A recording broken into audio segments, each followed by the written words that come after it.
అందరికీ నా హృదయపూర్వక వందనాలండి. దయచేసి కూర్చోనండి. అలానే ఈస్టర్ శుభాకాంక్షలు. రాజులు రెండవ గ్రంథము 2వ అధ్యాయము 14వ వచనం ఒకసారి చూద్దామా?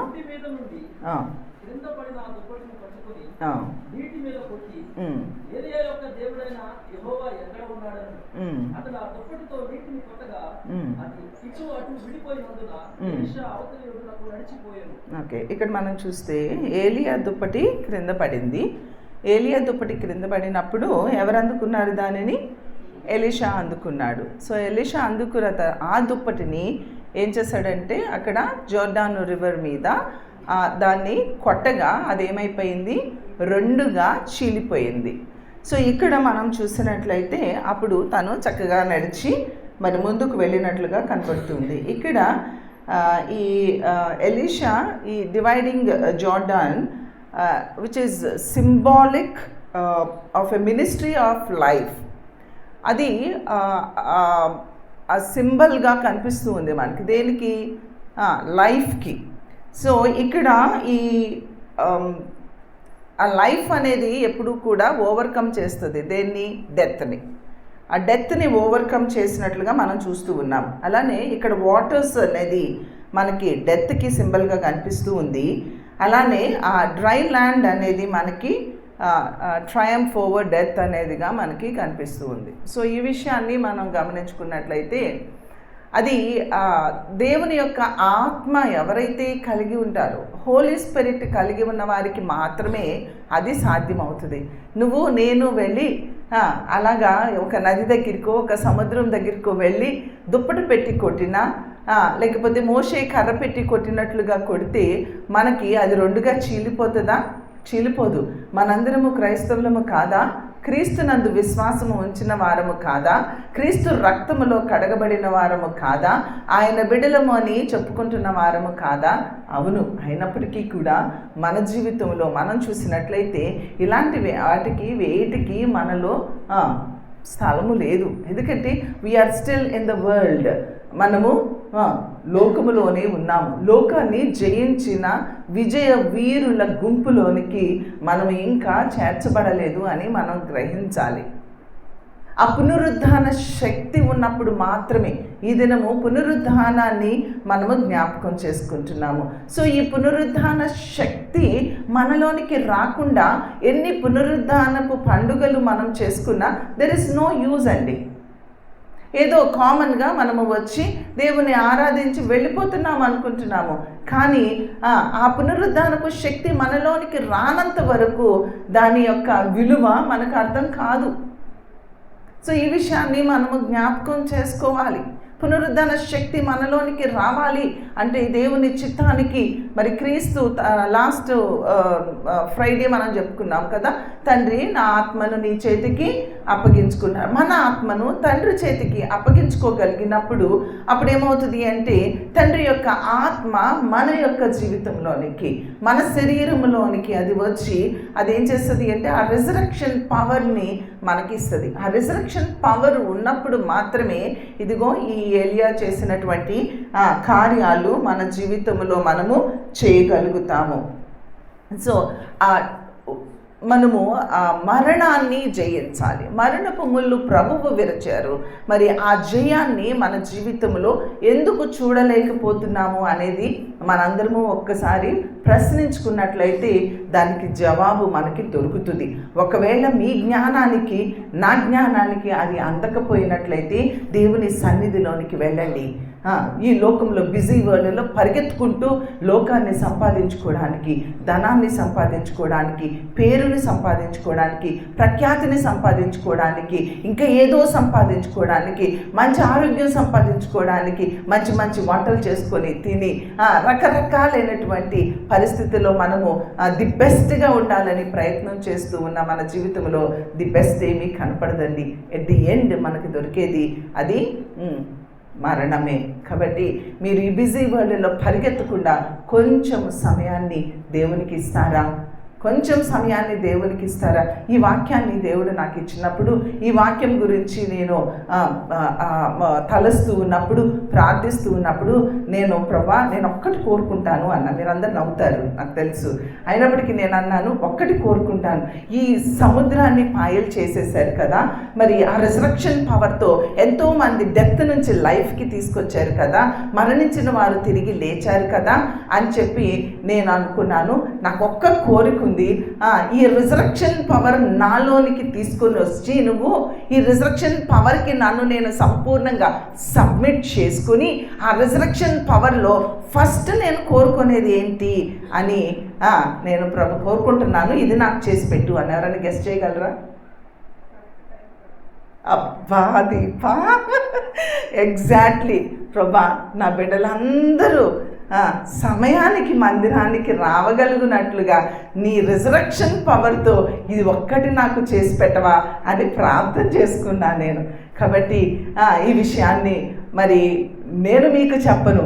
I have to ask only my lord Jesus. దేవుణ్ణి మాత్రమే అడగాలి. దీప బాగా గెస్ట్ చేసింది. థ్యాంక్ యూ దీప. నా హృదయాన్ని దావీదు కనుక దేవుని హృదయాన్ని అనుసరించి నడిచినట్లు నీవు నా హృదయాన్ని అనుసరించి నడుస్తున్నందుకు. ఎనీవే, సో ఇక్కడ మనం చూసినట్లయితే ఆ రిజరక్షన్ పవర్ అనేది దేని మీదైనా మనకి ఏమిస్తుంది? విక్టరీ ఇస్తుంది. నేను ఎక్కువ సమయం తీసుకొని అన్నయ్యకి సమయం ఇస్తాను. ఇంకా కొంచెం ముందుకు వెళ్ళినట్లయితే 19వ వచనము నుంచి 21వ వచనం వరకు చూస్తే ఈ Elijah he brought life into the barren land. ఆయన ఏం చేశాడంటే ఒక బేరన్ ల్యాండ్, అది ఫలించని ఆ యొక్క నేలగా కనపడుతుంది. చూడండి, ఒక క్విక్గా చదవండి. ఆ పట్టణపు వారు ఈ పట్టణము చోటు రమ్యమైనది అలా కనబడుతుంది. నీళ్లు మంచివి కాదు, రమ్యముగా కనపడుతుంది, బాగా కనపడుతుంది. కానీ నీళ్లు మంచివి కాదయ్యా అని అడిగినప్పుడు ఈయన ఏం చేశారు? అరే రే భూమి నిస్సారమైంది కానీ రమ్యముగా కనపడుతుంది. కొత్త పాత్రలో ఉప్పు వేసి అది తీసుకురమ్మని చెప్పి తీసుకొని వచ్చిన తర్వాత అందులో ఉప్పు వేసి ఈ నీటిని నేను బాగు చేసి ఉన్నాను. మనము కూడా బయటికి ఎంత రమ్యంగా కనపడుతున్నాము, ఎంత హ్యాండ్సమ్గా కనపడుతున్నారు తమ్ముళ్ళందరూ, ఎంత ప్రెటీగా కనపడుతున్నారు చెల్లెళ్ళందరూ. మనందరము ఎంతో హ్యాండ్సమ్గా బయటికి కనపడుతున్నాము. కానీ మన నీరు అది మంచిదేనా? ఒకవేళ ఆ నీరు మంచిది కానట్లయితే దేవుడు ఈ లోకానికి ఎలా వచ్చారు? ఒక ఉప్పులాగా వచ్చారు. ఆ ఉప్పుని మనలో కలిపినట్లయితే, ఇఫ్ యూ అలౌ హిమ్, ఆయన హోలీ స్పిరిట్ని నీలోనికి రానివ్వగలిగినట్లయితే మనం ఏమైపోతామో తెలుసా?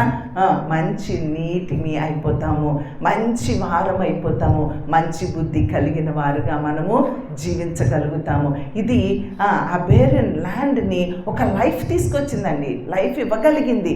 అంటే ఈ రిజరక్షన్ పవర్ ఏం చేస్తుంది అంటే అది మనకి జీవితాన్ని ఇవ్వగలుగుతుంది, లైవ్లీగా మనల్ని ఉంచగలుగుతుంది. ఇలాగా ఎలీషా చేయగలిగాడు అంటే it's only through the power of resurrection. అలానే మనము ఇంకొక ఎగ్జాంపుల్ 4th చాప్టర్లో మనం చూసినట్లయితే 8th వర్స్ నుంచి ఇంకా కొన్ని వచనాలు ఉంటాయి. ఇక్కడ he brought life in to the barren womb. ఆ బ్యారన్ వూంబ్లోనికి అంటే ఆ గర్భము, కనని గర్భము, బిడ్డలు లేని ఈ గర్భములోనికి దేవుడు ఏం చేశాడంటే డెడ్ అయిపోయిన ఆ యొక్క గర్భానిలో నుంచి ఒక జీవిని బయటకు తీసుకొని రాగలిగారు. ఈ విషయం మనందరికీ తెలిసిందే. కాబట్టి ఎలీషా ఆ యొక్క శూనేమీయురాలి ఇంటికి వెళుతూ ఉన్నారు, వస్తూ ఉన్నారు. ఆమె మిద్ది మీద ఒక చక్కని ఆ గదిని కట్టింది, అన్నీ చక్కగా అమర్చి ఉన్నాయి. ఆమె కూడా ఎప్పుడు వెళ్ళి నాకు ఇది కొదువుగా ఉంది, నాకు ఒక బిడ్డ కావాలి అని అడగలేదు. కానీ ఎలీషాని అది గ్రహించి ఆమెకు ఒక బిడ్డని ఇచ్చారు. కాబట్టి ఈ విషయాన్ని మనం జ్ఞాపకం చేసుకోవాలి. ఇలాంటి గ్రేట్ థింగ్స్ ఎప్పుడు ఏర్పడతాయి అంటే only through the power of resurrection. అలానే ఆ కింద 17వ వచనం నుంచి కిందకు చూస్తే అదే బిడ్డ ఒక దినమున చూసినట్లయితే ఏమైపోయాడు? తను చనిపోయినట్లుగా మనకి పిల్లవాడు మధ్యాహ్నం వరకు తల్లి తొడ మీద పండుకొని ఉండి చనిపోయాను. అక్కడ మంచమే పెట్టి అసలు ఎంత ధైర్యం చూడండి, తలుపేసి బయటకు పెట్టి వాళ్ళ హస్బెండ్ దగ్గరికి కూడా వెళ్తుంది. అంత క్షేమమేనా అంటే ఏం చెప్పుద్ది అక్కడ? అసలు ఎంత ధైర్యము ఆ తల్లికి. అంటే ఆ తల్లికి ఉన్న నమ్మకం ఏంటి అంటే నా ప్రవక్త అతను మరణాన్ని జయించగలిగినటువంటి వాడు, తను ప్రార్థిస్తే, తను నా ఇంట్లో అడుగు పెడితే, ఈ కనని గర్భానికి బిడ్డనిచ్చినటువంటి వాడు చనిపోయిన నా బిడ్డని తిరిగి లేపుతాడు. తన భర్తకి కూడా చెప్పకుండా అలాగ పనివాడిని తీసుకొని వెళ్ళిపోయి తను ఏం చేస్తుందంటే చకచక ఆయన్ని పిలుచుకొని వస్తుంది. దానికి ముందు ఎలీషా గెహజీ వెళ్తాడు. గెహజీ వెళ్ళి ట్రై చేస్తాడు, మనకు లాంటి వాడు అనమాట. పాపం వెళ్ళి ట్రై చేస్తాను, నేను ప్రార్థన చేస్తాను, నేను ఎలీషా శిష్యుడిని కదా, నేను ప్రార్థన చేస్తానని పోయి తన ప్రయత్నం అంతా చేసి అని బయటకు వస్తాడు. పాపం మొహం వేలాడేసుకొని తన వల్ల కాలేదు. అలానే మనం కూడా అలానే ట్రై చేస్తూ ఉంటాం.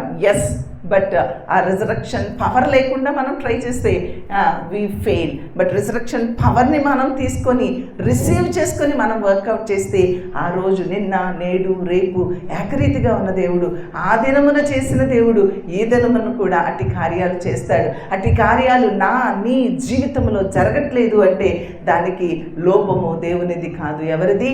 మనది. మన నమ్మిక problem. We don't have faith. ఆ ఫెయిత్ ఇక్కడ ఓల్డ్ టెస్టిమెంట్లో కనపడుతుంది. మీకు చాలాసార్లు చెప్పాను, ఓల్డ్ టెస్టిమెంట్లో కూడా క్రీస్తు ఉన్నారు, క్రీస్తు పుట్టుక ఉంది, క్రీస్తు యొక్క మరణము ఉంది, క్రీస్తు యొక్క పునరుద్ధానము ఉంది. దాని అందు ఎవరు నమ్మిక ఉంచారో వారు ఆ రిజరక్షన్ పవర్ని ముందుగానే రిసీవ్ చేసుకొని they have done these kind of great things for the lord. కాబట్టి మనము ఆ రిజరక్షన్ పవర్ని మనస్వంతం చేసుకుంటే ఎస్, నేను చేయలేకపోతే నీవు చేయగలుగుతావు, చిన్నపిల్లలైనా చేయగలుగుతారు. కాబట్టి ఈ విషయాన్ని మనము అర్థం చేసుకుందాము. అలాగా he brought life in to deadly child. ఒక డెడ్లీ చైల్డ్ని ఏం చేసుకొచ్చాడు ఆయన? ఒక లైఫ్ని తీసుకొని రాగలిగాడు. అలానే 38 నుంచి కొన్ని వచనాలు మనం చూస్తే, he brought life into a pot of deadly food. అయ్యా విషం విషముంది అని చెప్పి గబగబా శిష్యులు వంట చేసి తీసుకొచ్చి తిందాము కదా అని నోటి దగ్గర పెట్టుకున్నప్పుడు ఆ కుండలోని ఫుడ్ ఎలా అయిపోయింది? విషమైపోయింది. అది బాగా చేదుగా ఉంది. ఆయన ఆ చేదు ఎంత గుప్పుడు పిండి తీసి అందులో వేస్తే అది ఎలాగవుతుంది? మనం వేస్తే అవుతుందా? అవ్వదు. కాబట్టి this is the resurrection power. కాబట్టి ఆ డెడ్లీ ఆ ఫుడ్ ఏమైపోయిందంటే లైఫ్లోనికి రాగలిగింది. అలానే 5వ అధ్యాయంలో మనం చూస్తే, he ministered life into a leper's dying body. ఎవరు వచ్చారు? కుష్టివాడు. ఎవరా కుష్టివాడు? నయమాను. దేంతో వచ్చాడు? కుష్టు రోగముతో వచ్చాడు. ఆ కుష్టు రోగాన్ని పోగొట్టి పసిపిల్ల దేహము లాంటి దేహాన్ని అతనికి ఇవ్వగలిగాడు. కాబట్టి ఇక్కడ మనం అర్థం చేసుకోవాలి ఎలాంటి గ్రేట్ థింగ్స్. ఒక లెపరసీతో ఉన్నటువంటి, అప్పట్లో అయితే ఎక్కడో అడుగుల్లో లోపల పడేసి ఉండేవాళ్ళు వాళ్ళని. కానీ అలాంటి ఆ రాజుకి సైన్యాధిపతికి, సిరియా రాజు సైన్యాధిపతికి ఎలాగా ఆ కుష్టును తీసివేయగలిగాడు. ఆయన చేసిందేనేది, కనీసం గదిలో నుంచి బయటకు కూడా ఆయన రాలేదు. కాబట్టి ఇలాంటి గొప్ప కార్యాలు ఓన్లీ త్రూ రిజరక్షన్ పవర్ మనం చేయగలుగుతాము. అలానే 13వ వచనము 20వ వచనం 13వ అధ్యాయము 20వ వచనం ఒకసారి చదవండి నాన్న.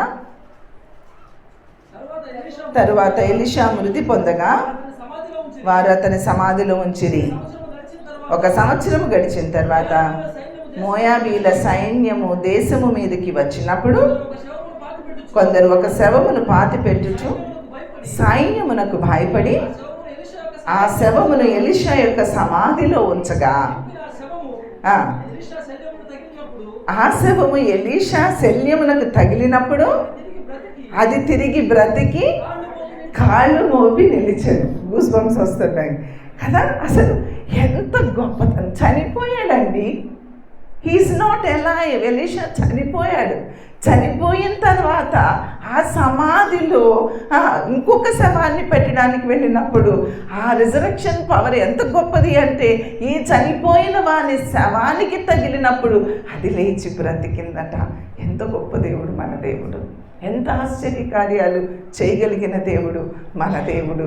ఎలాంటి దేవుణ్ణి మనము కలిగి ఉంటే, అందుకేనేమో యెహోవా దేవుడు కాగలిగిన జనులు ధన్యులు అని దేవుని వాక్యం సెలవిస్తుంది. ఎంత మంచి దేవుడు మనకుంటే why we are still in tears. మనం ఎందుకు ఏడుస్తున్నాం, మనెందుకు కష్టాలు, మనకెందుకు ఇబ్బందులు, మనకెందుకు అప్పులు, మనకెందుకు అనారోగ్యాలు, మనకెందుకు బాధలు, మనకెందుకు మన మీద నిందలు మోపేవారు, మనకెందుకు ఇలాంటి ఇబ్బందులు, ఇరుకులు, కష్టాలు, ఎన్ని రకాలుగా వీఆర్ స్ట్రగులింగ్ కదా. ఆ స్ట్రగుల్స్ని మనం ఎందుకంటే ఇంకా మన బుద్ధి మంచిది కానందువల్ల, మనం ఇంకా క్రీస్తుని నమ్మనందువల్ల, ఆయన మీద మనం ఇంకా సంపూర్ణంగా సమర్పించుకోనందువల్ల ఇలాంటి పరిస్థితులు. అంటే ఇక్కడ Elisha power never faded, never చచ్చిపోయిన తర్వాత కూడా ఎలీషాలో ఉన్న పవర్ ఏమవ్వలేదు, ఫేడ్ అవ్వలేదండి. కాబట్టి మన యొక్క ఆ ఫెయిత్ ఎందుకు ఫేడ్ అయిపోతుంది, మనం ఎందుకు ఫేడ్ అయిపోతున్నాము? ఒకరోజు ఉజ్జీవంగా అని ముందుకెళ్తాము. ఇది నేను అనుకున్నప్పుడు ప్రభా నిజంగా నా జీవితంలో ఈ రిజరెక్షన్ పవర్ లేదేమో అని నాకు అనిపించింది. ఒకరోజు లో అయిపోతాను, ఒకరోజేమో మంచిగా ఆత్మీయంగా అనిపిస్తుంది, ఒకరోజేమో దిగులుగా అనిపిస్తుంది, ఒక నెల అలా ఉంటే ఇంకొక నెల ఎలా ఉంటుంది, రకరకాలైనటువంటి feelings. Because we are not still కంప్లీట్గా ఆ రిజరెక్షన్ పవర్ని మనము స్వంతము చేసుకోలేదు. కాబట్టి దేవునికి వన్నాము, అదే మార్గంలో ఉన్నాం, క్రీస్తు రక్తంలో కడగబడ్డాం, కొంతవరకు కొన్ని స్టెప్స్ ఎక్కగలిగాం. బట్ ఆ కంప్లీట్నెస్లోనికి మనం రాలేదు. నిరుత్సాహపడవలసిన అవసరం లేదు, కానీ ఆయన పవర్, ఆ రిజరెక్షన్ పవర్ ఎంత గొప్పదో అనేది మనం అర్థం చేసుకోగలిగినట్లయితే అప్పుడు మనకి హోలీ స్పిరిట్కి మనం ఏం చేస్తామంటే ప్లేస్ ఇస్తాము. ఈ బిజీ వరల్డ్లో, ఈ బిజీ షెడ్యూల్లో నుంచి కొంత సమయము దేవుని సన్నిధిలో గడపడానికి, మోకరించడానికి, ప్రతి దినము ఫిల్లింగ్ స్టేషన్స్ ఉంటాయి కదా, ఈ పెట్రోల్ స్టేషన్స్ ఉంటాయి. మన బైక్ అది నీకు చూపిస్తుంది ఎందులో పడింది, అంటారు రిజర్వ్లో పడింది అనగానే నువ్వు వెళ్ళిపోయి వెంటనే ఫిల్ చేయించుకుంటావు. కొంతమంది రిజర్వ్లో కూడా పడనివ్వరు, బైక్స్ బాగా వాడేవాళ్ళు ముందుగానే వెళ్ళి ఫిల్ చేయించుకుంటారు. అట్లానే స్పిరిచువల్గా కూడా why can't we be alert? అలాంటి అలర్ట్గా మనము ఎందుకు ఉండకూడదండి? ఎంత గొప్ప పవర్ మనకు వస్తే అసలు ఈ లోకం అంతా బెంగళూరు LAF BJMCలో ఉంటుంది కదా. అరే అక్కడంట దీప ఉందంట, శైలజ ఉందంట, రాజు ఉన్నాడంట, అనిల్ ఉన్నాడంట, బ్రదర్ సురేష్ ఉన్నాడంట, కిషోర్ ఉన్నాడంట అని మీ పేర్లు అందరూ నేను చెప్పలేను, కానీ అసలు మన అందరిలో ఈ రిజరెక్షన్ పవర్ ఉంటే అసలు ఎక్కడెక్కడ వాళ్ళు ఇక్కడే ఉంటారండి కదా. అలాంటి సంఘంగా మన సంఘము అవ్వలేదా? ఖచ్చితంగా అవుతుంది. మీరందరూ కూడా ఆయన కోరుకున్న, ఆయన ఏర్పరచుకున్న, ఆయన ఎన్నుకున్న, ఏరుకున్న, ఆయన ప్రేమించిన ప్రియ శిష్యులు మనందరము. కాబట్టి తప్పకుండా only thing little time for God. అదేదో మనం ఇచ్చి ఎందుకు చూడకూడదు? ఎందుకు ఈ కష్టాలు? ఎందుకు why will you yourself struggle? నీకు నీవే ఎందుకు స్ట్రగుల్ అవుతావు? నీకు నీవే ఎందుకు ప్రయత్నం చేస్తావు?